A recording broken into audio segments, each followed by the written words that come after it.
Nandito tayo ngayon sa Barangay Patar kung saan makikita din ang fossilized na corals at giant clams na nagpapahiwatig ng kwento ng kasaysayan ng bayan. Tara!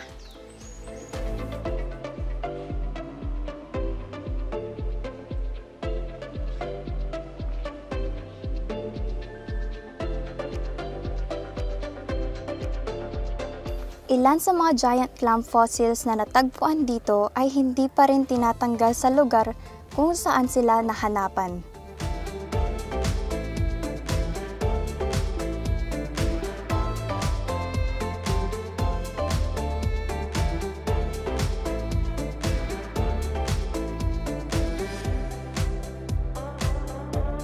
At dito rin natin makikita ang tinatawag nilang Enchanted Cave. Tara, pasukin din natin!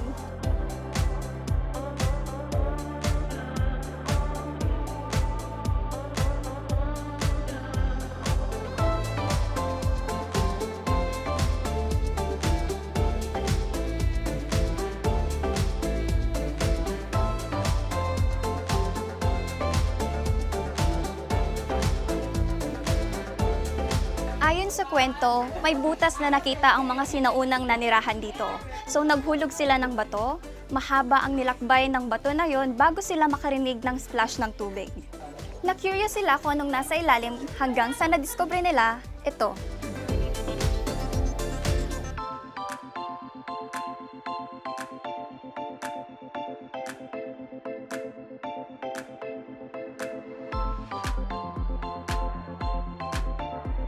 Pinaniniwalaang ang tubig sa kuwebang ito ay konektado sa karagatan ng Patar sa kadahilan ng kapag high tide sa dagat ay umaangat din ang tubig dito.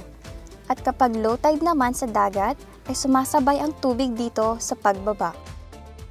Mula sa town proper, 20 minutes ang biyahe bago marating ang Barangay Patar at ang pamasahe ay nagkakahalaga ng 50 pesos kada tao.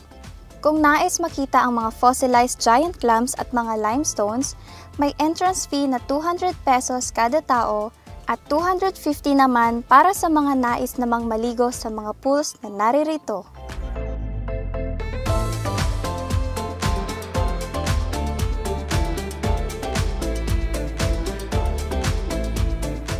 Kung nakakapagsalita lamang ang mga saksi tulad ng fossilized corals, clams at limestones, maaaring magbigay daan ito upang mas maunawaan ang nangyari dito sa nakaraan. Punong-puno ng kwento ang bayan ng Bolinao. Matapos natin siyang kilalanin, let's explore one of its gems na nandito rin sa Barangay Patar. Sa pagbabalik yan ng Ganda Mo, Pangasinan!